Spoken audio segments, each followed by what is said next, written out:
එතකොට ශ්‍රවණ ඌනතා තියන අය, එතකොට කතන ඌනතා එහෙම තියන අය අපිට පේනවානේ කොහොමත්. එයාලා කොහොමත් අඳුර ගන්න පුළුවන් නෑ.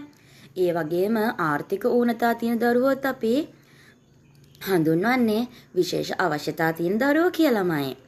එහෙම දරුවෝ අපි කොන් කරනවනේ. එහෙම කොන් කරන්න සරදම් කරන්න හොඳ නැහැ එයාලව. එයාලව අපි පිළිගන්න ඕනි, දිරිගන්වන්න ඕනි, අගය කරන්න ඕනි, අනුකම්පා කරන්න ඕනේ නැහැ එයාලට. සාමාන්‍ය පුරවැසියෙක් වගේ ජීවිතයක් ගත කරන්න එයාලටත් අවස්ථාව සම්පාදනය කළ දෙන්න ඕනි අපි.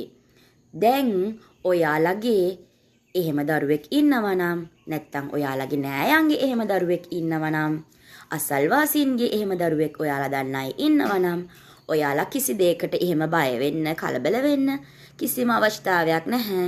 එයාලට අනුකම්පා කරන්න ඕනිත් ඔයාලා නැහැ.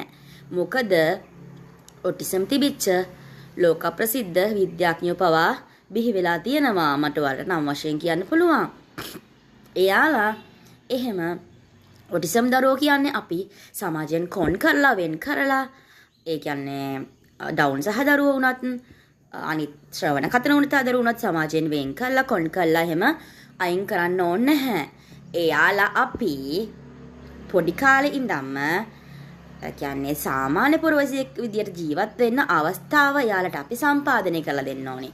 එයාලට ලියන්න, කියවන්න හොඳින් පුරුදු කරාම එයාලව අපිට ප්‍රසිද්ධ තරඟ විභාග වලට තියලා ඒවායෙන් ජයගත්ත අය එදා ඉඳන්ම, ඒ කියන්නේ මොන්ටිසෝරි සංකල්පය ලෝකෙට ගෙනාපු මාරියා මොන්ටිසෝරි මැතිණියගේ කාලේ ඉඳන්ම එහෙම විශේෂ අවශ්‍යතා තියෙන දරුවන්ව ඒ මැතිණිය විසින් පුරුදු පුහුණු කරලා ලියන්න, කියවන්න ලොකු තරඟ විභාග වලින් එයාලව ජයග්‍රහණය කරපු අවස්ථා ඉතිහාසයේ ඉඳන්ම වර්තමානයේ දක්වා තියෙනවා ගොඩක්. ඒක නිසා ඔයාලා කිසි දෙයකට එහෙම බය වෙන්න එපා. එහෙම දරුවෙක් ඉන්නවා නම් අනිත් දරුවන්ට සලකන විදිහටම ඒ දරුවන්ටත් ඔයාලා සාමාන්‍ය දරුවෙක් විදිහටම සලකන්න. එයාලව හොඳට ලියන්න, කියවන්න පුරුදු පුහුණු කළා අනිත් ළමයි විදිහටම සලකලා විභාග තරඟවලට එහෙම තියන්න. කිසිම දෙයකට බය වෙන්න එපා.